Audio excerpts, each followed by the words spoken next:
welcome home, welcome back to God's Word. Kali ini saya akan khotbah mengenai God Hand atau tangan Tuhan, yaitu adalah mengenai bagaimana hebatnya Tuhan ngasih tangannya buat kita. Ketika kita ada masalah, Dia ada buat kita. Ketika kita butuh solusi, Dia ada buat kita. Ketika kita lagi mengeluh, lagi galau, kita mengadu nasib kita mengadu isi hati kita, Dia ada untuk kita juga. Tetapi meskipun kita nggak ada untuk Dia, Tuhan selalu ada untukmu dan untukku. Kita akan buka ayatnya sama-sama, langsung saja. Ya, kita akan buka di Yesaya atau Yesaya pasal yang ke-41 ayat yang ke-10. Saya selalu menghimbau untuk Anda semuanya membaca full satu pasal untuk melengkapi dengan pakai komplit sehingga paham konteksnya dengan lebih baik ketimbang cuma satu pecahan aja, mending full, bukan? Dan saya akan bacakan ayat 10-nya buat Anda. Fear not, for I am with you. Be not dismayed, for I am your God. I will strengthen you, I will help you. I will uphold you with my righteous right hand. Ya, Tuhan akan selalu memegang kita dengan tangannya dan tangan kanannya memegang kemenangan. Kita sebagai anak Tuhan tahu bahwa ketika Tuhan di sisi kita, siapa musuhku? Tidak ada yang bisa melawan kita. Tetapi kalau Tuhan di pihak musuh, siapa yang bisa melawan Dia? Nah, kadang kita lupa bagaimana kita punya Tuhan yang begitu hidup, yang begitu hebat, Yesus namanya. Tetapi kita bingung ke sana sini, bingung untuk mendapatkan solusi lewat manusia yang lain, baik melalui offline maupun online, langsung atau nggak langsung. Tetapi kita condong atau kebiasaannya menuju kepada pengen solusi yang instan, yang kata manusia lain apa bisa dilakukan, masalah selesai. Kita nggak pernah kayak menggantungkan apa yang kita punya, masalah kita, kesenangan kita ke Tuhan. Kita selalu pengennya dapat yang instan. Emang sih mie instan enak dibandingkan mie yang gak instan, tetapi nggak sehat, bukan? Sama kayak hal yang seperti ini. Kalau kita pengen suatu jawaban atas masalah kita lebih mudah untuk tanya ke manusia yang lain, dapat jawaban, selesai. Seolah-olah Tuhan diam, padahal itu gak sehat buat kehidupanmu. Bisa-bisa kita ketergantungan, dikit-dikit ke si A, dikit-dikit ke si B. Bagaimana sih kok bisa kayak gitu?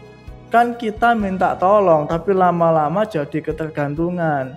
Kita pengen minta tahu aja, lama-lama jadi pengen tahu mulu lewat pendapat si A atau si B itu. Nah, bagaimana kita bisa mensiasati itu semua dengan dekat dengan Tuhan? Kalau kita dekat dengan Tuhan, kita akan selalu berlindung di dalam naungan tangan Tuhan. Ketika tangan Tuhan ada di sisi kita pasti akan dikasih apapun itu. Mau solusi pasti, jawaban jelas, dan yang penting adalah taat dan setia. Kalau kita nggak taat, nggak setia, gimana kita bisa mengetahui jawaban Tuhan? Tuhan ngomong A, tapi kita budek, tanda kutip. Kita nggak tahu kan Tuhan ngomong apa. Seolah-olah Tuhan diam, tidak ngomong apapun. Padahal kalau kita tahu bahwa kita taat dan setia, lama-lama akan ada semacam kepekaan pada telinga kita atau hati kita, di mana akan timbul suatu jawaban di tempat yang tidak pasti. Kalau kita menantikan jawaban yang pasti, itu pasti manusia. Tapi tahukah Anda dan saya bahwa manusia akan senantiasa pasti sangat-sangat mengecewakan. Jadi jangan kecewa, jangan mudah kecewa dengan Tuhan. Tapi kalau misalnya Anda kecewa dengan Tuhan, tolong jangan menyalah-nyalakan Tuhan, itu salahmu. Jadi kalau kita bergantung pada manusia lain, kemudian dia nggak bantu, kadangkala banyak yang menyalahkan Tuhan dengan, di manakah engkau Tuhan ketika aku butuh? Aku kesulitan, anakmu ini sudah lakuin ini. Semuanya aku lakuin, tetapi engkau nggak ada untukku. Apalah hakmu untuk meminta Tuhan seperti itu? Kita dikasih hidup, kita ditebus dosa kita dengan sesuatu yang mahal, itu sudah thank you banget. Apa sih hak kita? Kita nggak punya hak sebetulnya. Cuman kadang manusia A dan manusia B yang lain itu memiliki semacam kesenjangan sosial, di mana memiliki sebuah kecondongan dalam hati untuk selalu membeda-bedakan. Aku lebih tinggi kastanya dibandingkan kamu atau sebaliknya. Padahal di mata Tuhan sama saja. Jadi kalau kita tahu bahwa kamu lebih kaya, aku lebih miskin atau gimana, itu sama saja.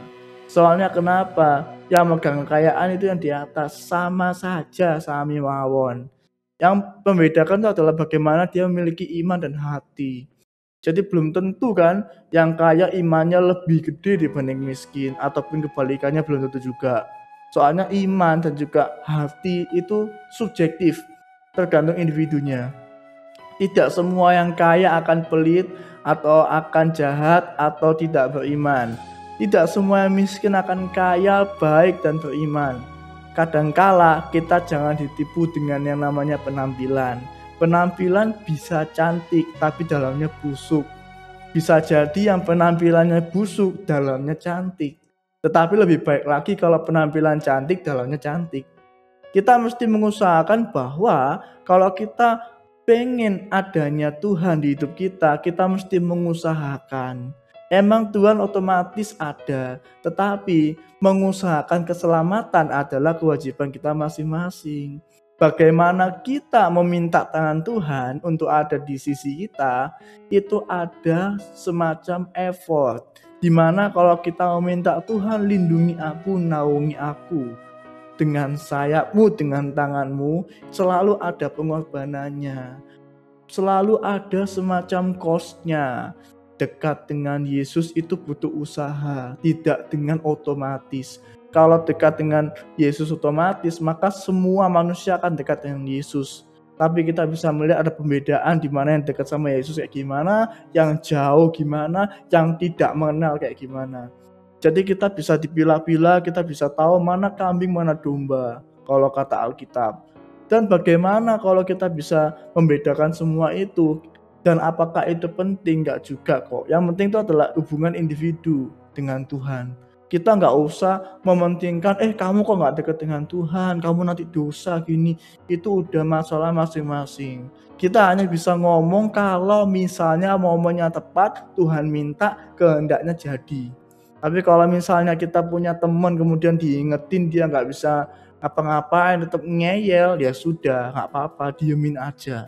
Yang penting kita sudah ngomong mengenai hal itu, dia mau mengindahkan nggak apa-apa, kalau enggak pun ya sudah, mau ngapain lagi. Kita sebagai pelaku firman Tuhan yang penting adalah melakukan taat dan setia. Kalau emang hasilnya tidak sesuai dengan ekspektasi manusiawi kita, it's okay, gak masalah. Jadi kadang-kadang kalau kita itu menginjil gitu ya, kadang-kadang kita ekspektasi dia itu pengen hasilnya seperti ini, pengen timbal baliknya seperti ini. Tapi gak selalu akan seperti itu. Tapi percayalah, kalau sebuah benih tidak akan kembali sia-sia. Jadi kalau Anda pengen peduli dengan teman Anda, sahabat Anda, meskipun dia belum dalam Tuhan, percayalah next time suatu saat akan ada yang menuai dan dia akan diselamatkan dalam Tuhan. Emang butuh waktu panjang atau pendek yang nggak tahu. Tetapi yang penting adalah kita berusaha dulu, hasilnya biarkan Tuhan yang melengkapi. Jadi betul-betul gimana ya, ketika kita ada meminta tangan Tuhan, itu bukan ngomong masalah keuangan melulu, minta berkat melulu, tetapi ngomong mengenai kekompletan. Jadi bagaimana kita itu bisa komplit, bisa penuh di hidup ini. Kita nggak melulu mengenai uang, money itu penting tetapi bukan segalanya. Kadangkala kesehatan pun bagus dengan uang. Buat apa uangmu segunung tapi engkau gak bisa hidup dengan sehat? Setiap ada dikit-dikit disuntik, dikit-dikit minum obat. Obatnya itu kombinasinya banyak sekali, bisa 16-17 kombinasi. Buat apa? Ketika habis makan sekali minum obatnya banyak banget. Buat apa hidup seperti itu? Mending uang sedikit tapi sehat walafiat.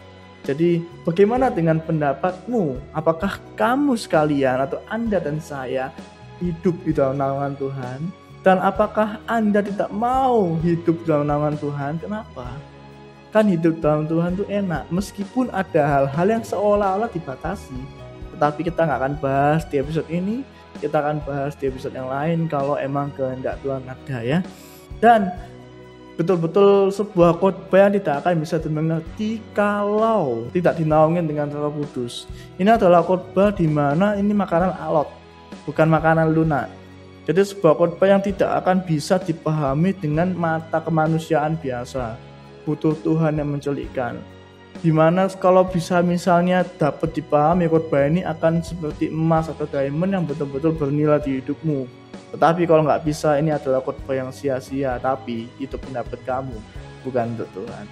So, kita akan doa dulu setelah ini dan kita akan tutup. Yuk kita doa sama-sama.